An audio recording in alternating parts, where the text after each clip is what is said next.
الرجيم بسم الله الرحمن الرحيم الحمد لله الذي لا يفره المنع والجمود ولا يقضيه الإعطاء والجود إذ كل موت منتقص سواه وكل مانع مذموم ما خلاه هو المنان بفوائد النعم وعوائد المزيد والقسم ما اختلف عليه دهر فيختلف منه الحال ولا كان في مكان فيجوز عليه الانتقال جلت عظمته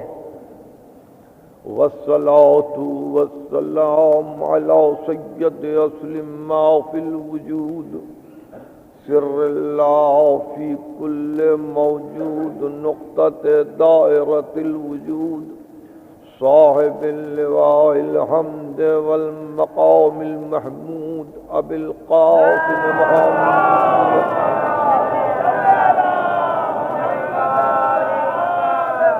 وأهل بيته الطيبين الطاهرين المعصومين المظلومين الذين أذهب الله عنهم الرجس وطهرهم تطهيرا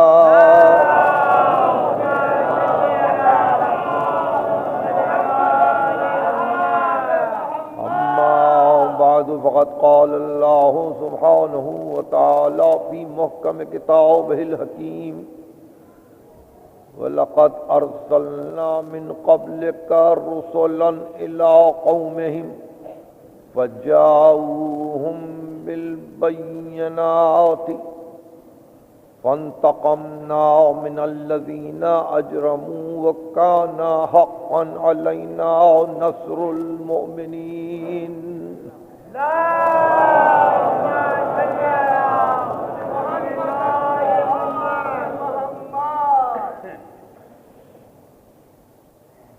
نصرت حق اور مومن کے عنوان پر یہ مسلسل گفتگو آپ سماعت فرما رہے ہیں۔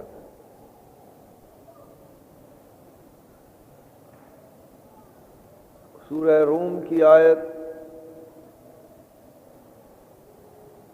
عنوان تقریر ہے کہ ہم نے تم سے پہلے رسولوں کو بھیجا ان قوموں کی طرف جن قوموں کے لیے ان کو مبعوث کیا گیا تھا، وہ معجزات لے کر گئے، لیکن قوموں نے انبیاء کی تکذیب کی، ان کو جھٹلایا۔ فانتقمنا من الذین اجرموا، ہم نے مجرمین سے انتقام لیا۔ کان حقا علینا نصر المؤمنین، اور ہمارا حق ہے، ہم پر لازم ہے، ہم نے اپنی ذات پر فرض گردانا ہے کہ ہم صاحبان ایمان کی نصرت کریں۔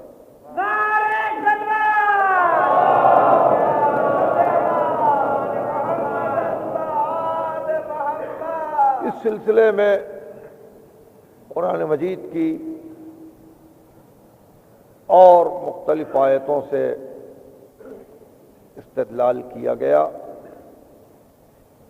اور آج پھر سورہ صف کی طرف آپ کو متوجہ کیا جا رہا ہے کہ جہاں یہ ارشاد ہوا یا ایھا الذین آمنوا، اے صاحبان ایمان، هل ادلکم علی تجارۃ تنجیکم من عذاب علیم، کیا تم کو ایک ایسی تجارت ہم بتلائیں جو تم کو عذاب علیم سے نجات دے. هل ادلکم علی تجارت تنجیکم من عذاب علیم تؤمنون باللہ ورسولہ. وہ یہ ہے کہ تم ایمان لاؤ اللہ پر، اس کے رسول پر، اور پھر جہاد کرو اللہ کی راہ میں. تجاہدون فی سبیل اللہ باموالکم وانفسکم، اپنے اموال سے، اپنے نفوس سے. اور یہ بہترین چیز ہے. ذالکم خیر لکم ان کنتم مومنین. اگر تم صاحب ایمان ہو تو یہ راستہ بالکل صحیح ہے کہ اللہ اور رسول پہ ایمان لاؤ اور مسلسل جد و جہد کرو اس ایمان کے قیام کے لیے، اس ایمان کی بقا کے لیے، اس ایمان کی حفاظت کے لیے مسلسل جد و جہد کرو. اور پھر اس کا نتیجہ یہ ہوگا یغفر لکم ذنوبکم، اللہ تمہارے گناہوں کو بخش دے گا. وَيُدْخِلْكُمْ جَنَّاتٍ تَجْرِي مِن تَحْتِهَا الْأَنْهَارُ، اور تم کو ان جنتوں میں جگہ ملے گی جہاں نہریں بہہ رہی ہیں. وَمَسَاكِنَ طَيِّبَةً فِي جَنَّاتِ عَدْنٍ، اور جنات عدن میں بہترین مکانات اور مساکن تم کو عطا ہوں گے. ذَلِكَ الْفَوْزُ الْعَظِيمُ، اور یہ بڑی کامرانی ہے، بڑی کامیابی ہے. وَأُخْرَىٰ تُحِبُّونَهَا، اور آخر میں تم جس چیز کو دوست رکھتے ہو، نصر من اللہ وفتح قریب.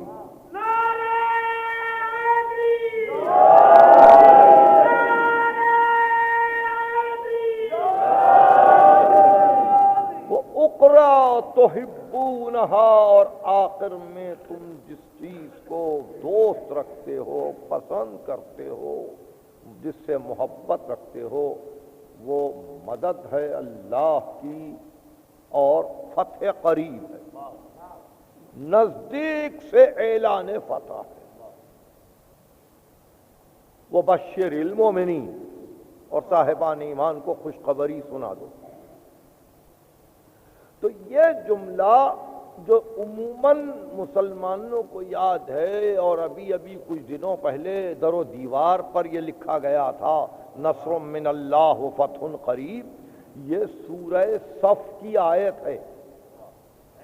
سورہ صف کلام مجید کا 61واں سورہ ہے کہ مدد اللہ کی طرف سے آئی اور فتح قریب. مگر یہ مقام نصرت اور مقام فتح قریب کہاں قابل ذکر قرار پایا، پہلے اس کو دیکھیے. وہ یہ کہ تم اللہ پر ایمان لاؤ، رسول پر ایمان لاؤ، اس کی راہ میں جہاد کرو اموال و انفس سے.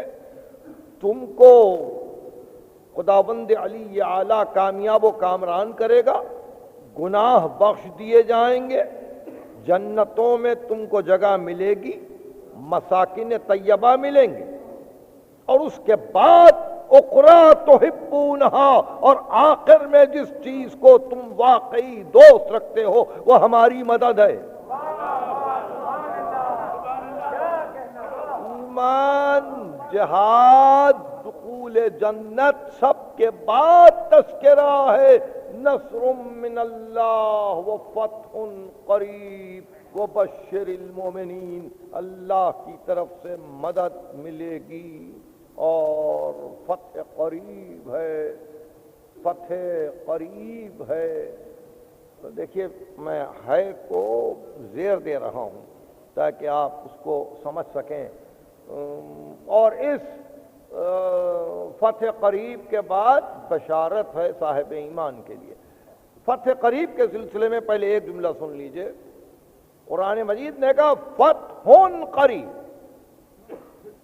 اور ہمارے علماء نے تفسیر میں کہا، خصوصاً ملا ہادی سبزواری نے، کہ یہ فتح قریب نزدیک سے فتح باب، فتح یعنی کھلنا، فتح باب دروازے کا کھلنا، فتح باب علم علم کے دروازے کا کھلنا، فتح باب معرفت معرفت کے دروازے کا کھلنا۔ بالکل اسی طرح ارشاد ہوا کہ فتح قریب، کہ قریب ہی سے یہ دروازے کھلیں گے۔ تو نحن اقرب الیکم من حبل الورید، ہم تو تمہاری رگے گردن سے زیادہ قریب ہیں، ہم تو تمہاری رگے گردن سے زیادہ قریب ہیں، اور اتنے قرب سے ہم تم کو فتح عطا کریں گے، اتنے قرب سے تم کو فتح عطا کریں گے۔ یعنی کامیابی و کامرانی ہی مقصود نہیں ہے، یہاں دشمن پر غلبہ مقصود نہیں ہے، وہ ہو چکا۔ ایمان لائے اللہ پر، رسول پر، تم نے جہاد کیا اپنے اموال سے، اپنے انفس سے، مگر جس فتح کا اعلان ہو رہا ہے وہ ایمان کی منزل پر ہے۔ وہ بشر المومنین، صاحبان ایمان کو بشارت دو، یعنی وہ دروازہ ایمان و عرفان کا نزدیک سے کھلتا ہے، کہ جہاں انسان اپنی معرفت کو، اپنے ایمان کو آگے بڑھتے ہوئے دیکھتا ہے اور محسوس کرتا ہے کہ میرے ایمان میں اضافہ ہوا، میرے ایمان میں زیادتی ہوئی۔ یعنی یہی بحث کی ہے علماء نے۔ ہمارے لیے ایک عجیب نقطہ اختلاف یہ تھا کہ بعض مفسرین نے یہ کہا کہ ایمان میں اضافے کا امکان نہیں ہے، ایمان میں اضافے کا امکان نہیں ہے، مگر قرآن مجید نے مسلسل ارشاد فرمایا ہے کہ ایمان میں اضافہ ہوتا ہے۔ آل عمران کی آیت ہے، ارشاد ہوا کہ وَقَالَ النَّاسُ إِنَّ النَّاسَ قَدْ جَمَعُوا لَكُمْ فَاخْشَوْهُمْ، لوگوں نے آ کے کہا کہ بہت سے لوگ اطراف تمہارے جمع ہو گئے ہیں، تم سے لڑنے کے لیے آئے، ان سے ڈرو۔ فَاخْشَوْهُمْ إِنَّ النَّاسَ قَدْ جَمَعُوا لَكُمْ فَاخْشَوْهُمْ فَزَادَهُمْ إِيمَانًا، بجائے اس کے کہ وہ ڈرتے، ان کے ایمان میں اور اضافہ ہوا۔ وَقَالُوا حَسْبُنَا اللَّهُ وَنِعْمَ الْوَكِيلُ،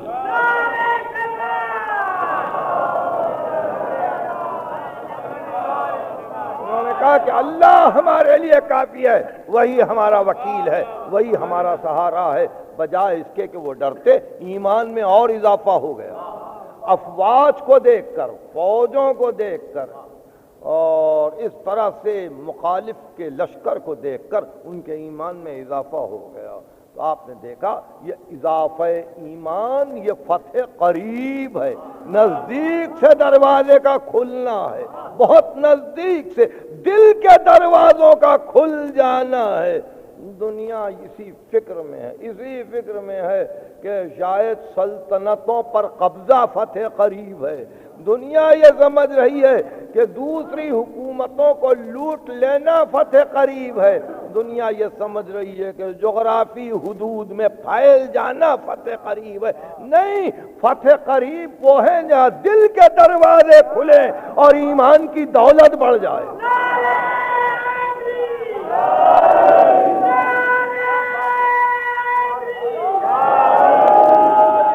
یہ ایک اہم مسئلہ تھا جس کو میں واضح کرنا چاہتا تھا، اور اس لیے واضح کرنا چاہتا تھا کہ اس آیت کے اکثر و بیشتر پڑھنے والوں کو ان کی اپنی تفسیر کے اعتبار سے ابھی ناکامی ہوئی ہے،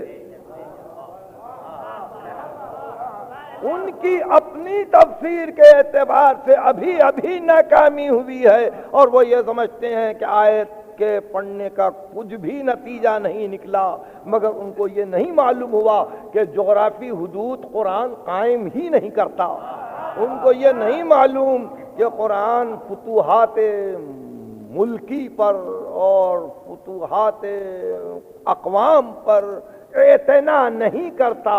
قرآن کے پاس فتح قریب وہ ہے جہاں ابواب معرفت کھل جائیں، جہاں ابواب علم کھل جائیں، جہاں ہر آن ایک دروازہ کھلے اور ہر آن آپ کے علم میں اضافہ ہو، ہر آن آپ کے کی معرفت میں اضافہ ہو، اور ایسے موقع پر اگر آپ کہیں نصر من اللہ و فتح قریب، تو یقیناً وہ آیت کامیاب ہے، دعا قبول ہے۔ آپ کہیں رہے، کسی حالت میں رہے، ہزاروں میں نہیں، اگر آپ تنہا بھی رہے تو نصرت بھی ہے اور فتح بھی ہے۔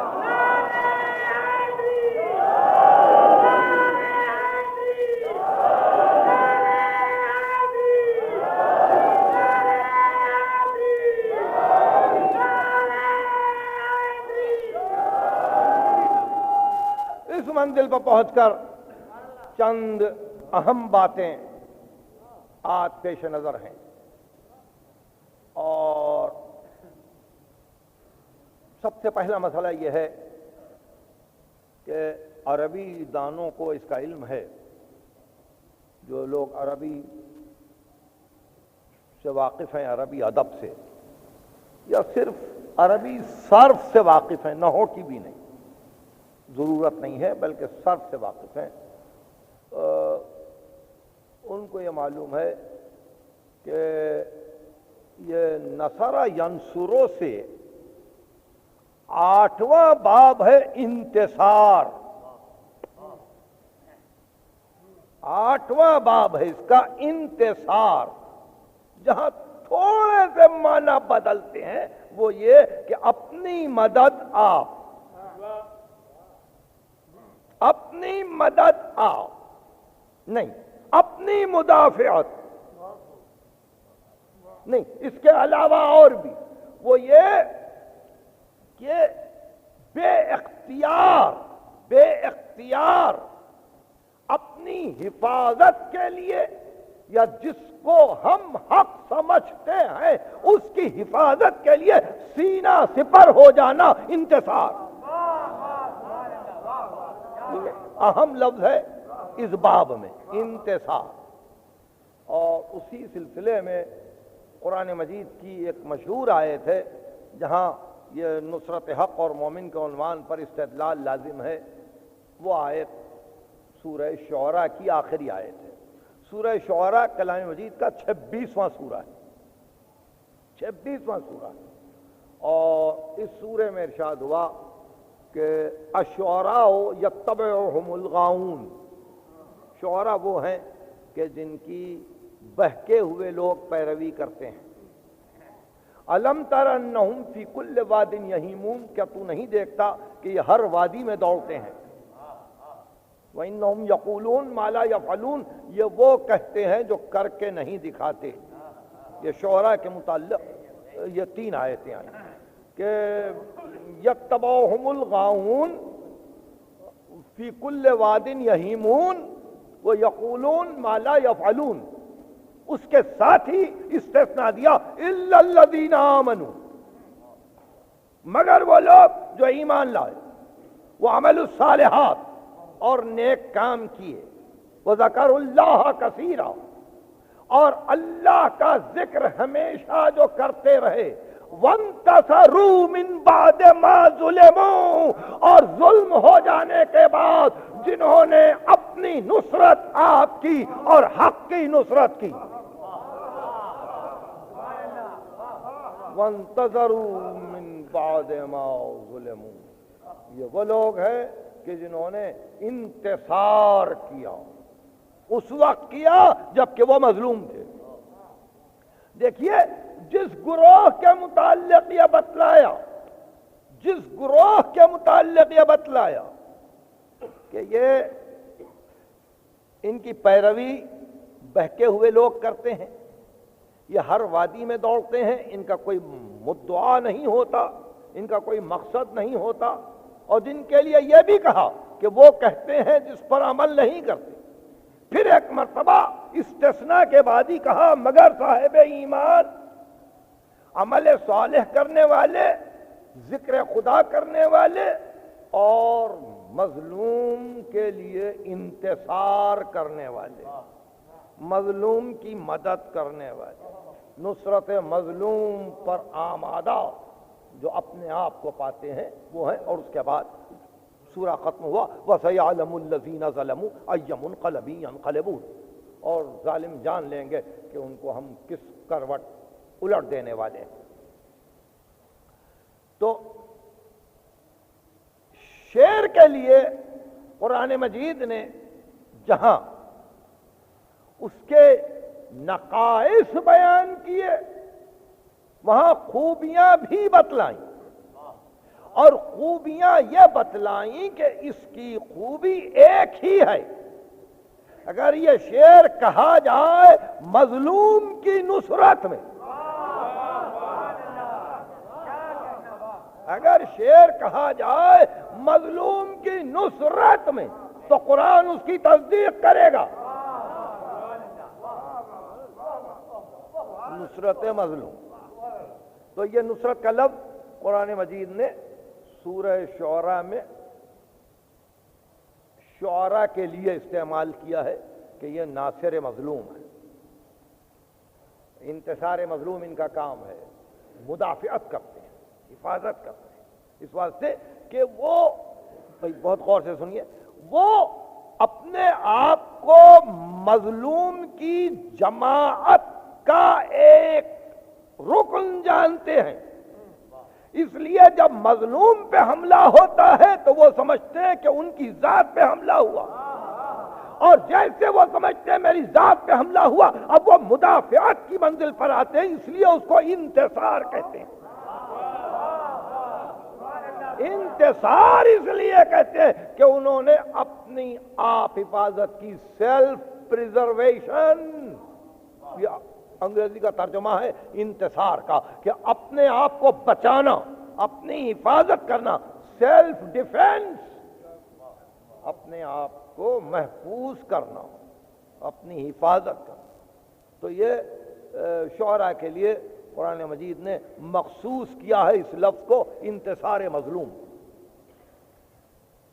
آج کے تعلق سے ایک بات اس سلسلے میں یاد آئی، بشرطے کہ آپ سنیں، اور ظاہر ہے کہ میں جب نصوص قطعی پہ بحث کرتا ہوں تو مجھے اس کا خیال نہیں رہتا اور نہ ہونا چاہیے کہ رد عمل کیا ہوگا۔ آج 21 مارچ ہے، اور عموماً یہ تصور ہے کہ عید ہے، نوروز ہے۔ منصور دوانقی نے اپنے دور میں اس عید کا اعلان کیا، اور عام طور پر اعلان کیا گیا بغداد میں کہ عید منائی جائے گی، اور حضرت موسیٰ بن جعفر صلوات اللہ وسلم کی خدمت میں یہ معروضہ لکھ بھیجا کہ آپ دربار میں آئیں اور دیکھیں کہ یہ عید کیسے منائی جاتی ہے اور میں کس طرح تحائف کو وصول کرتا ہوں۔ امام نے جواب دیا کہ وہ آثار جو میرے جد سے مجھ تک پہنچ رہے ہیں، میں نے ان آثار میں تفتیش کی، مگر کہیں مجھے اس عید کا اثر نہیں ملا، اور میں اللہ کی پناہ مانگتا ہوں کہ جس کو اسلام نے محو کیا ہو میں اس کو پھر زندہ کروں۔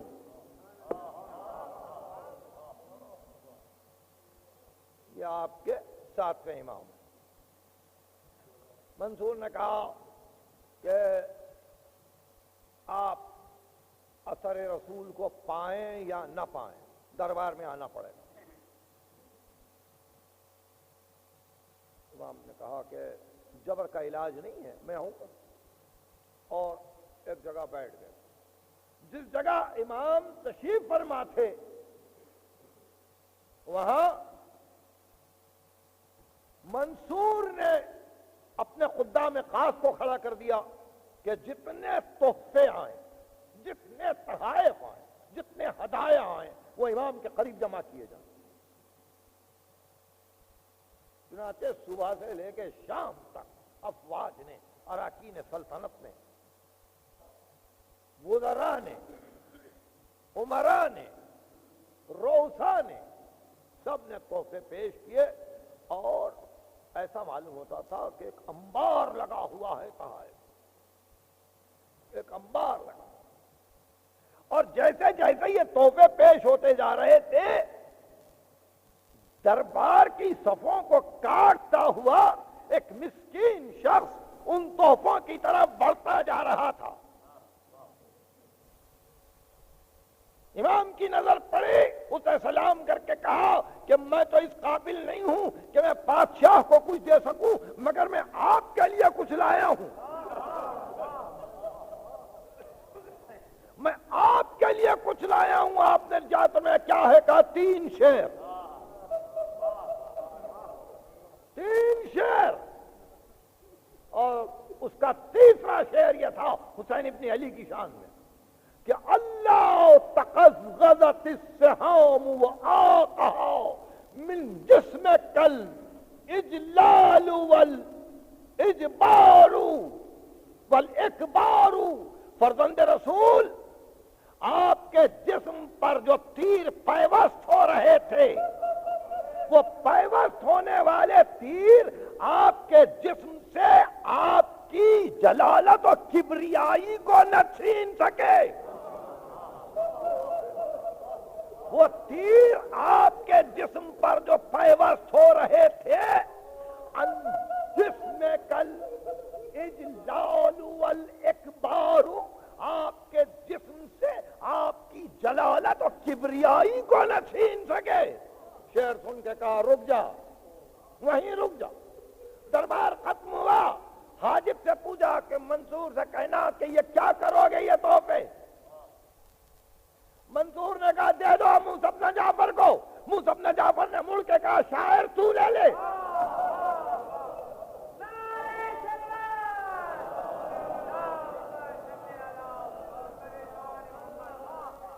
اس واقعے کو محمد ابن علی ابن شہر آشوب نے لکھا ہے، اور ایک اہم ترین سند ہے نصوص میں سے کہ امام کا رد عمل کیا ہے، کتنے احکام اس ایک روایت میں ہیں، کتنی روشنی آپ کو ملتی ہے۔ 21 مارچ کے سلسلے میں کچھ آپ کو پتا چلتا ہے کہ امام کا طرز عمل کیا تھا۔ بہرحال وہ پورے ہدایا جو بادشاہ کے لیے آئے تھے،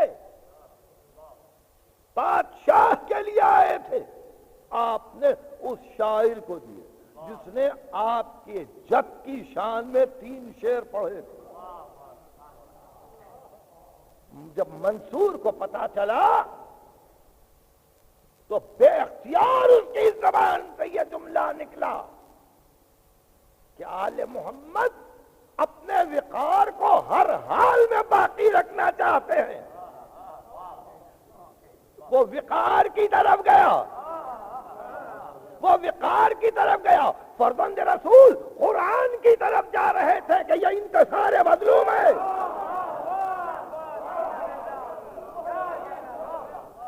یہ انتصار مظلوم ہے، میں اس کو کیا ہدیہ دوں؟ یہ مدافعت کر رہا ہے، یہ ڈیفینڈ کر رہا ہے، یہ اس وقت اپنی پارٹی کی حفاظت کر رہا ہے، اور ظاہر ہے کہ میں بھی اس میں ہوں۔ دیا تحفہ تو اس شان سے دیا کہ ایک انبار تحائف کا دے دیا، تو اس کو منتقل کرتے کرتے وقت لگا، تاریخ نے اس کو محفوظ کر دیا، اور بادشاہ کے دل میں نشتر چھپ گئے۔ اور یہی وجہ تھی کہ ہارون کے دل میں ایک کبیدگی پیدا ہوئی، اس لیے کہ وہ بھی دربار میں موجود تھا۔ اسباب شہادت حضرت موسیٰ بن جعفر میں ایک واقعہ یہ بھی لکھا ہوا ہے کہ یہ بھی ایک سبب تھا کہ بادشاہ پہ بڑا گراں گزرا تھا کہ صبح سے لے کے شام تک کے تحائف اپنے جد بزرگوار کے شان میں ایک قصیدہ کہنے والے کو دے دیے جائیں۔ مگر کیا خبر تھی ان کو کہ معصوم ایک آیت کی تشریح کر رہا ہے کہ اگر کوئی مظلوم کی نصرت کرے تو پھر تم کچھ بھی اپنے لیے عزیز نہ کرو۔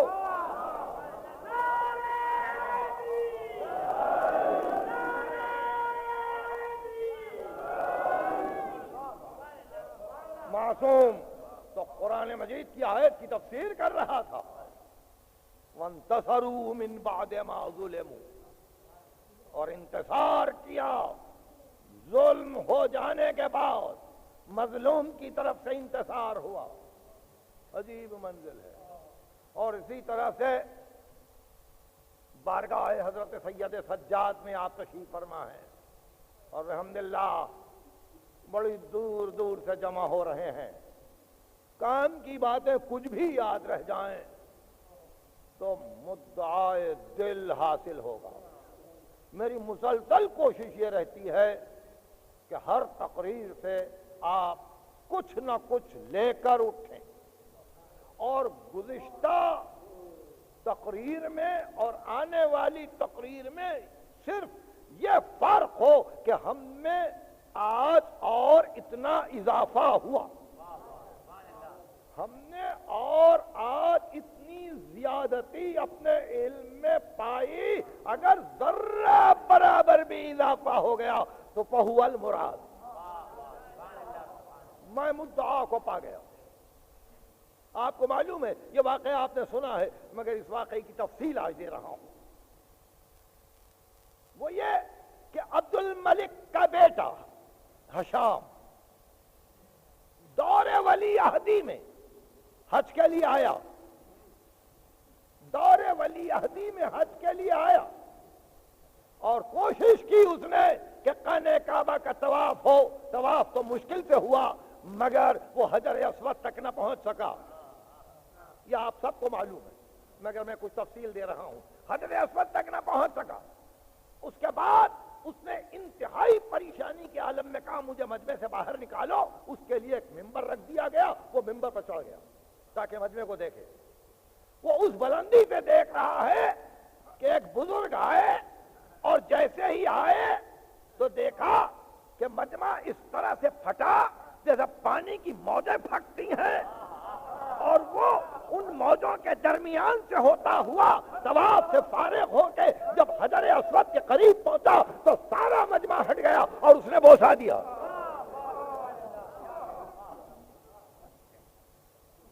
ہشام سمجھ گیا کون ہے، مگر ایک شامی نے پوچھا کہ امیر یہ کون ہے جس کے لیے مجمع نے یہ تعارف کیا، یہ کون ہے جس کے لیے مجمع اس طرح سے منتشر ہو گیا؟ کہا میں نہیں پہچانتا، میں نہیں پہچانتا.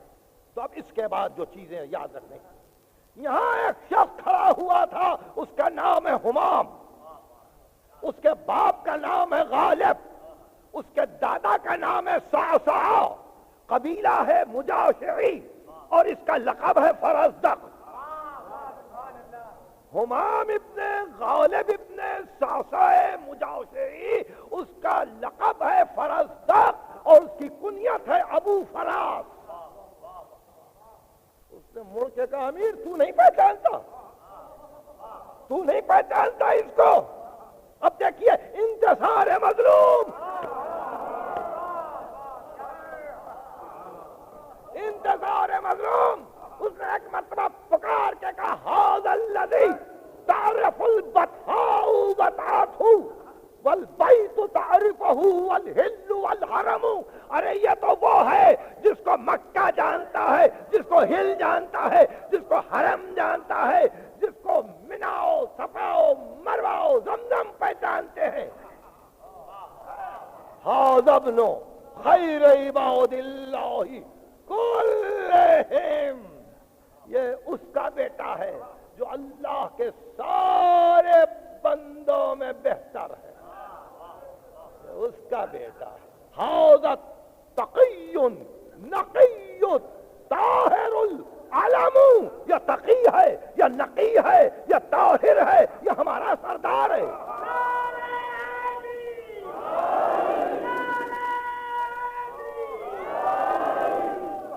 اور اس کے بعد اس منزل پہ پہنچا ما قال لا قد الا فی تشہدہ ولولا التشہد کانت لاہ نعم.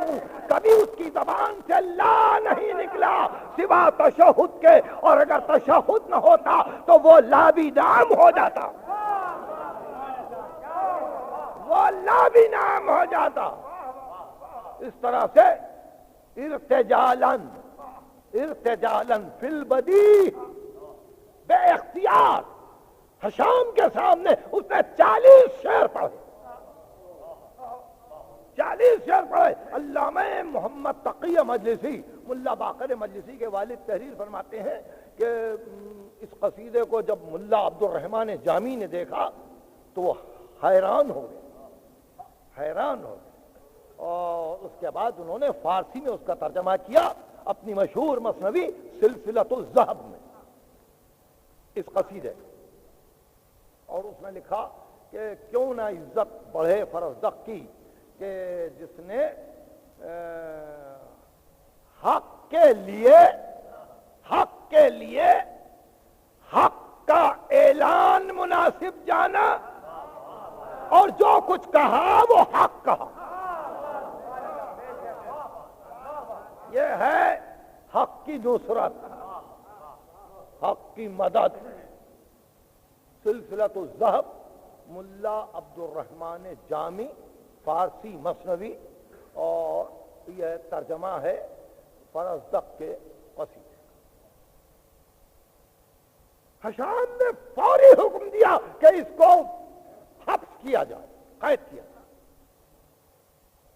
وہیں سے اس کو لے کے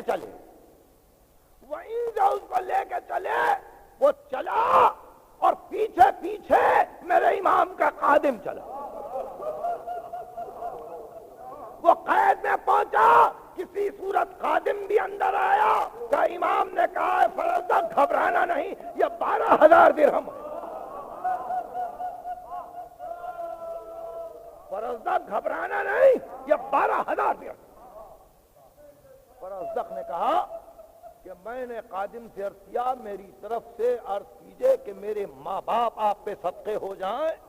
میں نے انعام کی خاطر یہ شعر نہیں کہے تھے، یہ میرا حق تھا، میرے لیے نصرت لازم تھی، میرا فریضہ تھا کہ اس وقت میں انتصار سے کام لوں. حاکم اجنبی ہو رہا تھا، سب کلمہ گو کھڑے ہوئے تھے، میں کیسے چپ ہو جاتا ہوں. امام نے کہا کہ فرزدق سے کہو کہ زمانے کا امام کہہ رہا ہے کہ اب اس کو رد نہ کرو، اب یہ رکھ لو. فرزدق نے اس روپیے کو اپنی اولاد کے حوالے کر دیا، بھجوا دیا.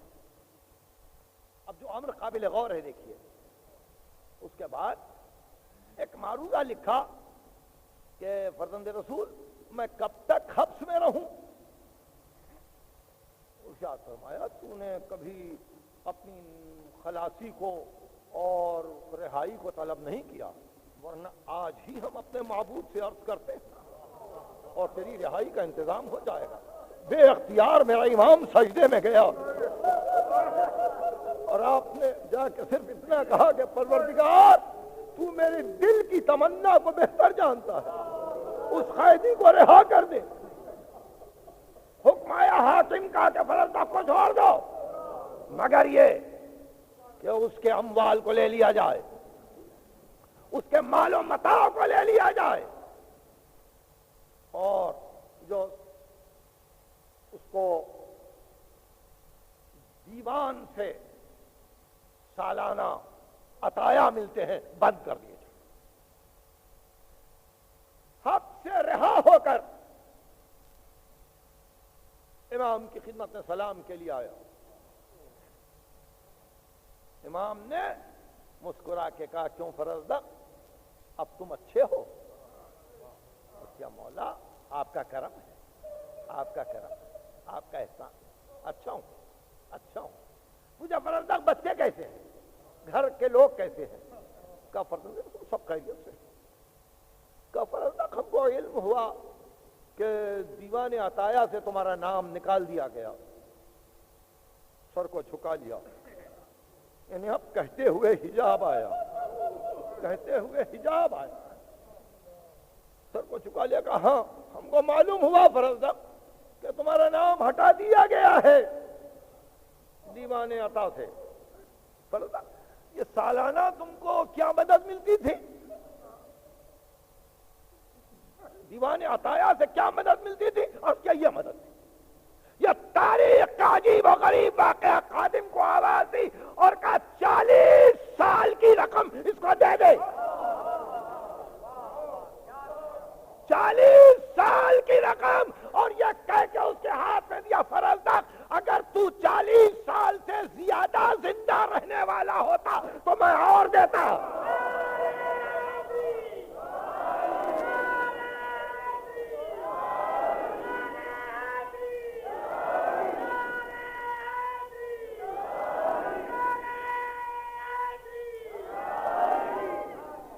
تو آپ نے دیکھا یہ وہ منزل ہے کہ جہاں بے اختیار کبھی کبھی میں اپنے آپ کو حق بجانب ثابت کرنے کے لیے یہ گفتگو ضروری سمجھتا ہوں کہ میں دوران تقریر کبھی ایسے اشعار بھی پڑھتا ہوں کہ جن کا تعلق جس کے کہنے والے کا تعلق بظاہر آپ سے نہیں ہے، مگر یہ بتلانا چاہتا ہوں کہ مظلوم نے کہاں جا کے آواز دی. اس لیے انتصار مظلوم کے موقع پر جہاں سے بھی جو آواز بلند ہو، جہاں سے بھی جو آواز بلند ہو اس کی قدر کی جائے. اس لیے کہ امام نے قدر کی. یہیں ہمیری ہے، محمد ابن اسماعیل ہمیری، یہیں کمیت ہیں، یہیں دیوبل ہیں، یہیں فرزدق ہیں. یہ سب اسی گھرانے کے شاعر ہیں. فرزدق کے لیے آپ کو تعجب ہوگا، میں نے جیسا کہ عرض کیا کہ اس کا نام ہمام ہے، اس کے باپ کا نام غالب ہے. فرزدق کا بچپن تھا، فرزدق کا بچپن تھا آپ کو یہ معلوم ہے کہ حضرت سید الساجدین امیر المومنین کی زندگی ہی میں پیدا ہو چکے تھے، ولادت باسعادت ہو چکی تھی. فرزدق کا تو کافی سن تھا. وہ بیان کرتے ہیں میں اچھا خاصا تھا امیر المومنین کے زمانے میں کہ میرے باپ نے مجھے ایک دن بارگاہ علوی میں پیش کیا، یعنی غالب نے ہمام کو پیش کیا فرزدق. امیر المومنین نے فرزدق کی صورت دیکھی اور مسکرا کے کہا فرزدق تو میرا ناصر ہے، تو میرا ناصر ہے، تو میرا مددگار ہے. تو آپ نے دیکھا میرے مولا کو بھی یہ پسند تھا کہ ان کے گھرانے کی تعریف کرنے والا، ان کے گھرانے کی توصیف کرنے والا، ان کے گھرانے کا ذکر کرنے والا. خصوصاً دیکھیے کتنا عجیب مقام ہے، کوئی آسان کام نہیں ہے. دیکھیے میری باتوں کو سنیے، آسان کام نہیں ہے. زمانہ دشمن ہے، دور بنی امیہ کا ہے. بادشاہ وقت اعلان کر رہا ہے کہ میں نہیں جانتا، میں نہیں جانتا، اور ایسے میں ایک آدمی کا قیام. کیا نصرت ہے، کیا مدد ہے، کس شان سے انتصار ہے. ایک آدمی کا قیام اور ولی عہد کے سامنے 40 شعر ارتجالن کہ سنتا جا کہ اس کو کون کون پہچانتا ہے، کون کون پہچانتا ہے. تو آپ نے دیکھا یہ کام آسان نہیں ہے. بالکل اسی طرح کمیت امام باقر کا شاعر ہے، اور یہ اس وقت آیا ہے مدینے میں جب کہ بنی امیہ نے اعلان کر دیا تھا کہ بنی ہاشم سے کوئی بات نہ کرے. جو تکلیف ختمی مرتبت کے زمانے میں مکے کی زندگی میں شعب ابی طالب کے قیام کے دوران میں پیغمبر کو ہوئی تھی کہ پورے اہل مکہ نے آپ سے عدم تعاون کا اعلان کیا تھا، ایسے ہی بنی امیہ کے دور میں وہ وقت بھی آیا کہ امام باقر سے 7 برس تک عدم تعاون کا اعلان ہوا کہ ان کے ہاتھوں کوئی جنس نہ بیچے، کوئی غلہ نہ بیچے، کوئی کپڑا فروخت نہ کرے، کوئی ان کو کوئی چیز کھانے کی کسی قسم سے کوئی چیز فروخت نہ کرے. بنی ہاشم کٹ کے رہ گئے تھے، تنہا تھے.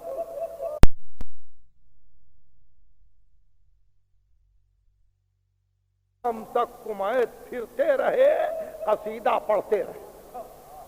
جب شام ہو گئی تو بچے دوڑ کے آئے، کہا فرزند رسول ہمارے شاعر کی کچھ مدد کیجئے نا، ہمارے شاعر کی کچھ مدد کیجئے۔ شاہ تمہیں کیا چاہتے ہیں؟ کہا ہم چاہتے ہیں ہم اس کو کچھ آج سرفراز کریں، آج اللہ نے ہم کو کچھ نہیں دیا ہے، کچھ نہیں دیا ہے مگر ہم کچھ دینا چاہتے ہیں۔ آپ نے کہا تمہاری مرضی۔ بچوں نے ایک اونٹ کی کھال کو سنبھالا، ایک ایک کے گھر میں جاتے تھے اور کہتے تھے ارے اللہ اور رسول کے لیے ہمارے شاعر کے واسطے کچھ دے دو۔ تو لوگوں نے جو کچھ تھا دینا شروع کیا، یہاں تک کہ کسی نے گلے کا زیور دیا، کسی نے کان کے زیور دیے، کہا دے دو اپنے شاعر کو۔ جب یہ سب کچھ ہو گیا تو بچے لے کے امام باقر کی خدمت میں آئے اور کہا فرزند رسول آپ دیں۔ کہا بلاؤ کمیت کو۔ کمیت نے آ کے سلام کی عزت حاصل کی۔ امام نے کہا کہ کمیت بچوں نے بنی ہاشم کے یہ تمہارے لیے اکٹھا کیا کہ تم لے لو۔ کمیت نے ان چیزوں کو دیکھ کے اپنے منہ پہ تماچے مارے۔ اب فرزند رسول اس میں سیدانیوں کے کان کا زیور ہے، سیدانیوں کے گلے کا زیور۔ مولا مجھے ان چیزوں کی ضرورت نہیں، مولا بس آپ کی شفاعت کافی ہے۔ بچے مصر ہو گئے کہ نہیں کمائت لینا پڑے گا۔ تم نے ایک ایسے وقت میں ہماری مدد کی ہے جبکہ ہمارا کوئی نام لینے والا نہ تھا۔ بڑا جبر کیا کمائت پر، تو کمائت نے امام علیہ السلام سے ایک ردا مانگی اور کہا فرزند رسول یہ ردا چاہیے، میرے کفن کے لیے یہ عبا چاہیے، اس کے سوا کچھ نہیں، اس کے سوا کچھ نہیں۔ اور کمائت نے قسم کھا لی کہ مجھے صرف عبا چاہیے۔ امام نے عبا دی اور دعائیں دی کہ کمائت خداوند علی اعلیٰ تیری ہمت میں اور اضافہ کر۔ کس وقت تو نے ہمارا نام لیا، کس وقت تو نے ہمارا ذکر کیا۔ یہ ہے انتصار مظلوم کہ جہاں مظلوم کی مدد کی جائے۔ گفتگو ختم ہوئی، یہی انتصار مظلوم کا سلسلہ ہے، یہی انتصار مظلوم کا سلسلہ ہے کہ جو آپ کربلا کے بعد مسلسل دیکھیں گے۔ یعنی خود حسین ابن علی نے اس کی ابتدا کی اور یہ کہہ کے ابتدا کی کہ عابد بیمار جب مدینے جانا میرے دوستوں سے یہ کہنا کہ جب ٹھنڈا پانی پیو میری پیاس کو یاد کرو، اور جب کسی غریب کی مصیبت کو سنو پہلے مجھ پہ رو لو۔ اور عابد بیمار یہ بھی کہنا کہ علی اکبر کی شہادت کے وقت تم یاد نہ آئے، عباس کی شہادت کے وقت تم یاد نہ آئے، قاسم کی شہادت کے وقت تم یاد نہ آئے۔ لیتکم فی یوم عاشوراء جمیعا تنظرونی، کاش تم ہوتے جب میں اپنے چھوٹے بچے کے لیے